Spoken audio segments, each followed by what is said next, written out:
Masjid Al-Aqsa bermaksud masjid yang jauh.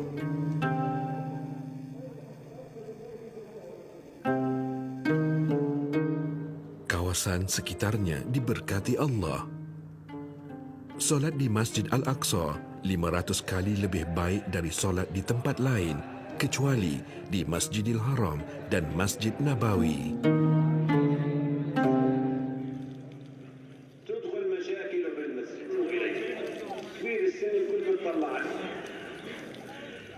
Suasana sekitar Masjid Al-Aqsa hari ini jauh berbeza dengan suasana di malam Isra' dan Mi'raj. Ketika baginda solat bersama para anbiya, tidak ada binaan menyerupai masjid seperti yang dilihat hari ini. Bahagian dalam Masjid Al-Aqsa mampu memuatkan lebih 1,000 jemaah. Jemaah selebihnya menunaikan solat di sekitar masjid. Pada hari Jumaat, bilangan jemaah boleh mencecah hingga 10,000 orang, terutamanya ketika bulan Ramadan.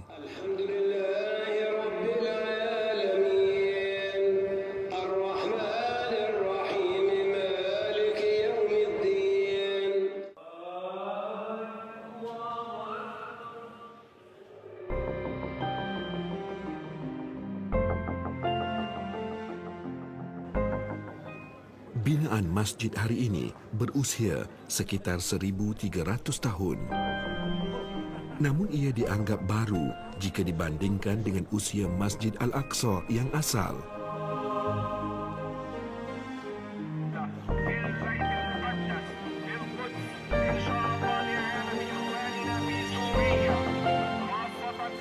Bangunan masjid hari ini dibina selepas kewafatan Rasulullah sallallahu alaihi wasallam, iaitu ketika era dinasti Umayyah. Sementara Masjid Al-Aqsa yang asal terbina seawal zaman Nabi Adam alaihissalam. Namun, tapak asal masjid itu tidak diketahui. Ia lenyap di telan zaman.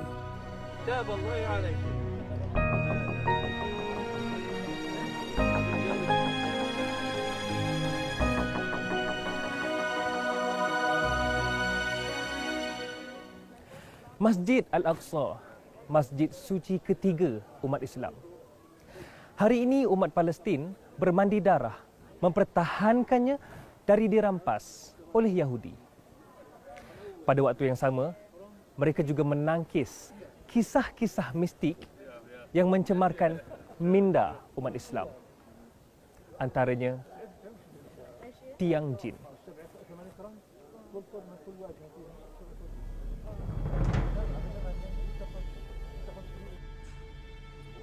Di bahagian lama Masjid Al-Aqsa, terdapat tiang sebesar 2 pemeluk dikatakan tinggalan jin dan digelar tiang jin.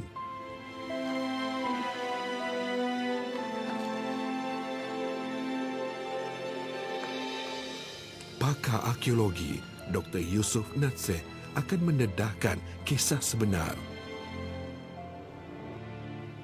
Kaitan jin dengan Masjid Al-Aqsa tidak didapati dalam Al-Quran atau hadis sahih. Malah kajian sains juga tidak diperolehi. Tetapi kaitan antara makhluk jin dengan Nabi Sulaiman alaihissalam ada dinyatakan dalam Al-Quran. Perkuburan Yahudi di cerun bukit menghala ke arah Dome of the Rock dan Masjid Al-Aqsa. Ia dikatakan perkuburan elit kaum Yahudi.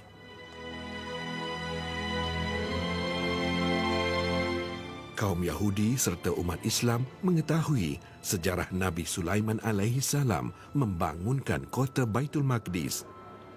Namun, kedua-dua agama berbeza perspektif.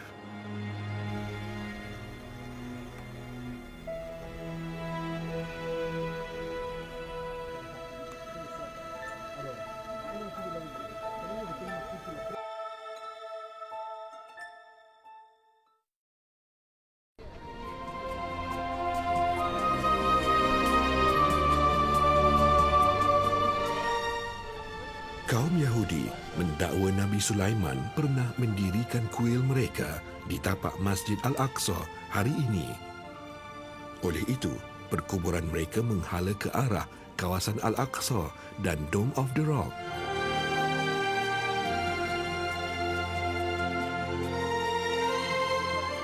Upacara pengkebumian sedang berlangsung. Mereka mahu bersemadi menghadap kuil yang didakwa dibina oleh Nabi Sulaiman alaihissalam.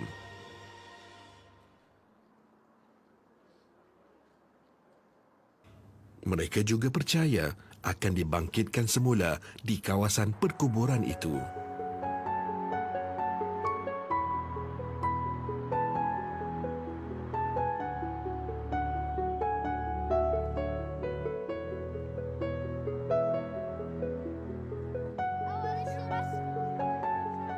Perspektif Islam, Nabi Sulaiman alaihissalam membangunkan Baitul Maqdis dan membina semula Masjid Al-Aqsa. Bagaimana baginda membinanya serta di mana binaan itu tidak dapat dipastikan.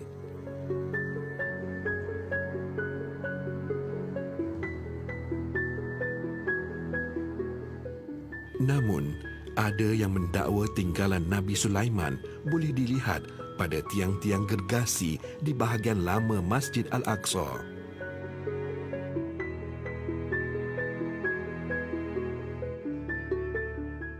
Tiang-tiang itu dikatakan dibina oleh jin atas arahan Nabi Sulaiman alaihissalam.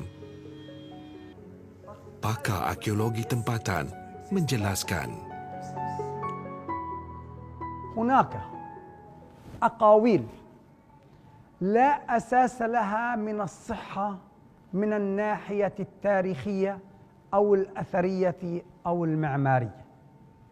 هذه الأقاويل تقول أن النبي سليمان عليه الصلاة والسلام قد بنى ما نشاهده اليوم من أركان في المسجد الأقصى المبارك، ونخص بالذكر الجامع القديم أو الأقصى القديم، أو ما أطلق عليه قريبا المصلى المرواني وما عرف سابقا بإسطبلات سليمان. هذه عبارة عن رواية لا أساس لها من الصحة، ولا يوجد عليها أي دليل مادي أن البناء الموجود اليوم يعود إلى فترة النبي سليمان. Kajian membuktikan binaan Masjid Al-Aqsa hari ini bermula dari era Saidina Umar Al-Khattab, kemudian diperbesarkan oleh Abdul Malik bin Marwan dari dinasti Umayyah. Seterusnya dibaik pulih pada era Abbasiyah dan pemerintah Islam yang lain hinggalah era Uthmaniyah.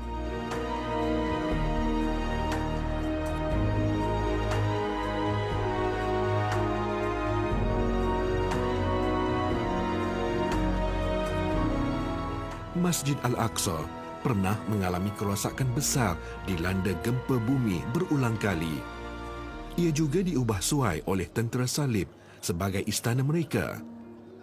Berdasarkan fakta itu, bagaimana munculnya kisah tiang jin? ورغبة في رفع مكانة النبي سليمان، فإن بسطاء المسلمين ممن لا يعرفون بالأساليب المعمارية ولا بالطبقات الأثرية تكريما ورغبة وتأييدا كلما شاهدوا مبنى كبير أو عظيم كأكتاف عالية كانوا يقولون فيما بينهم الله أكبر. هذا ليس من عمل الإنسان، إنه من عمل الجان، ومن سخر الله له الجان فهو سليمان. فإذا هذا من البناء السليماني والله أعلم. فذهبت هذه المقولة لتطلق على كل مبنى عظيم، مبنى كبير بذل فيه مجهودا كبيرا، شاء الناس أن يرفعوا من قيمته فنسبوه إلى الجن، وأقرب ما يكون إلى الجن فهو سليمان. Merujuk jawapan Dr. Yusuf, batasan ilmu dan semangat memuliakan Nabi Sulaiman alaihissalam punca tercetusnya kisah tiang jin. Namun, Tiada amalan khurafat seperti menyembah atau memuja tiang-tiang tersebut dilakukan.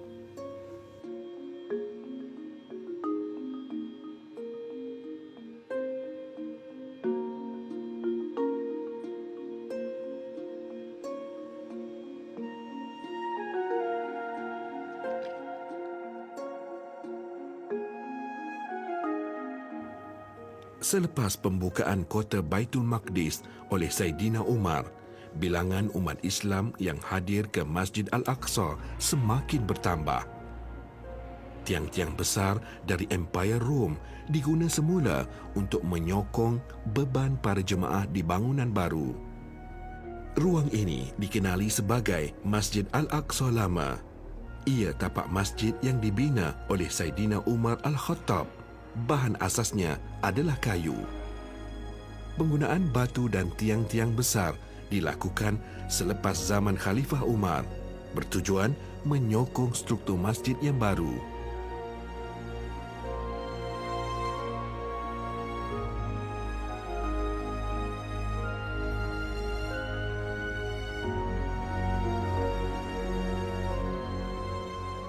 Generasi Islam hari ini lebih terdedah pada banyak sumber ilmu. Justru kisah tiang jin tidak dihadam begitu saja. Malah, kehadiran umat Islam ke Al-Aqsa bukan untuk melihat kehebatan tiang jin. Sebaliknya, bagi mendapat fadilat dan keberkatan Masjid Suci ketiga umat Islam.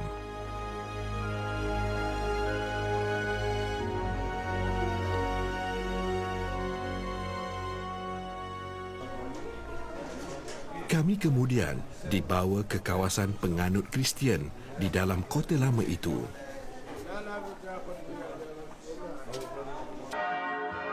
Gema loceng gereja Holy Sepulchre melenyapkan suara para pelawat yang hadir dari pelbagai pelosok dunia.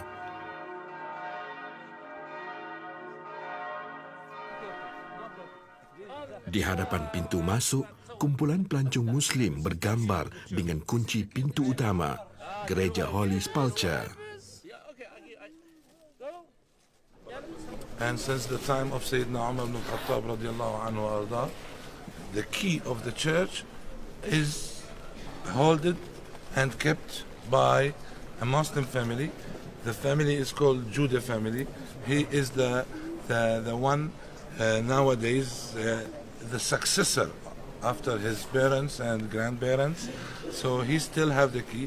So you know that this church is the Holy Sepulchre Church, and this church have 6 different denominations: Greek Orthodox, Catholic, Armenian, Syrian, Ethiopian, and Coptic. We get the key since Salahuddin al-Ayyubi since 1187, and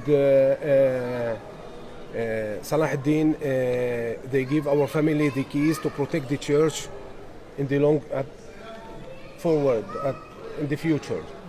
And since Salahuddin al-Ayyubi until now, you can see the church. Nobody they touch the church or make something bad for the church.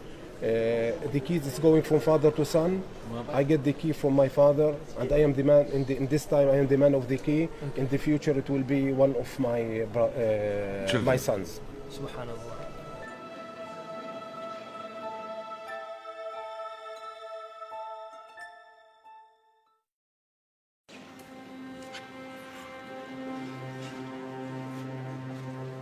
Batu tempat membersihkan tubuh Yesus sebelum dikebumi. Tumpuan utama pengunjung ke gereja itu.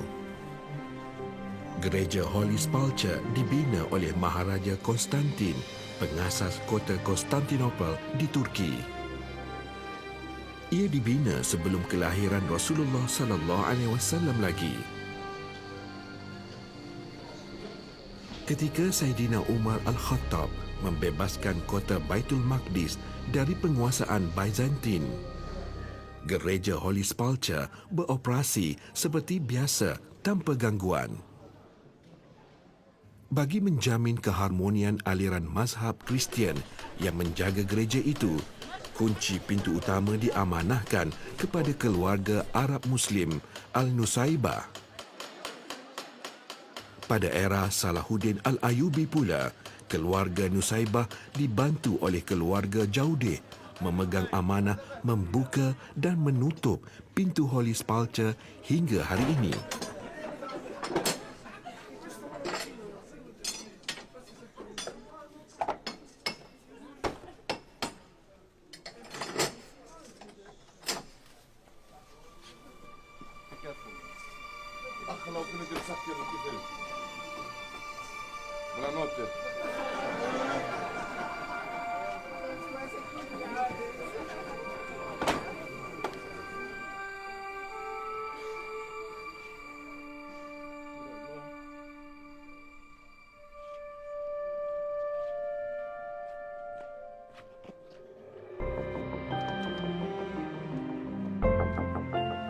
Damascus Gate atau Pintu Damaskus adalah pintu utama menuju kawasan Islam dalam kota lama Baitul Maqdis. Hari ini, ia digelar oleh penduduk Arab sebagai Pintu Syuhada. Ramai pemuda dan pemudi Palestin terbunuh ditembak tentera Israel di hadapan pintu itu.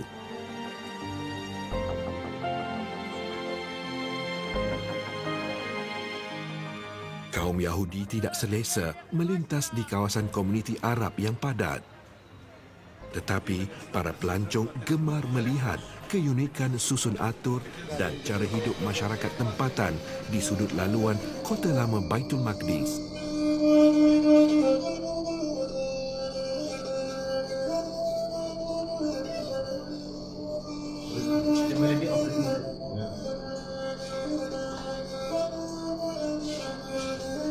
What you call it? Rababa, the sound of the desert, a horse tail and a goat skin. The sound that you hear, it's the wind in the desert. Story about life, about wisdom. I can feel it. So he goes on for 30 minutes while everybody is listening. They should understand what is he trying to say.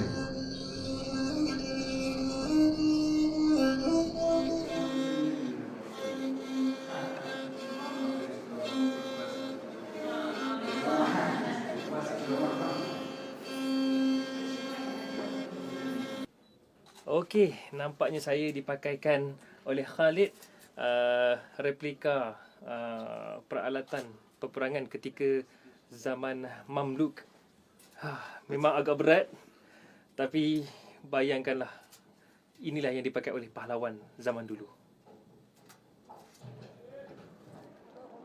Binaan di perkarangan Al-Aqsa adalah tinggalan dari pelbagai era dinasti Islam. Bermula dengan Khalifah Umar Al-Khattab, seterusnya dibuat penambahan oleh Khalifah kelima, dinasti Umayyah, dan kemudian diambil alih oleh dinasti Abbasiyah.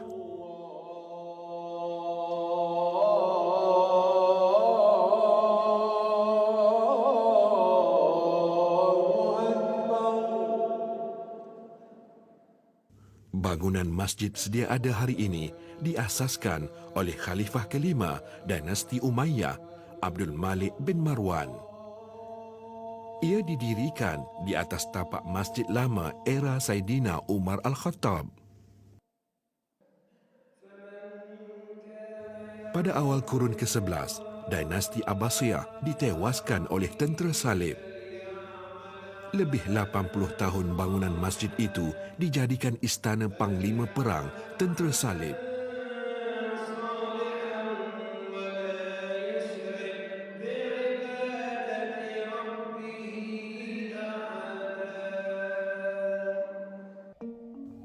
Pada kurun ke-12, Salahuddin Al-Ayyubi membebaskan Baitul Maqdis dan sekali lagi Masjid Al-Aqsa dibaik pulih.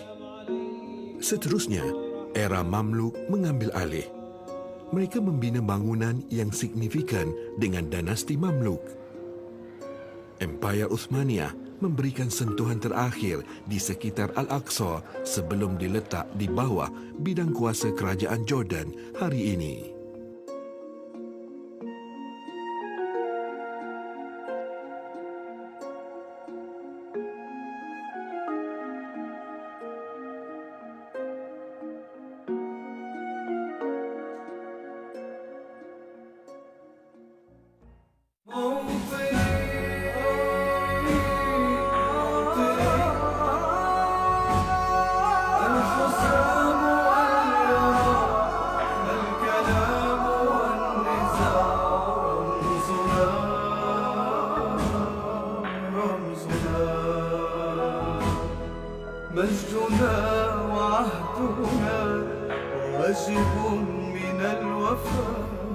was so young.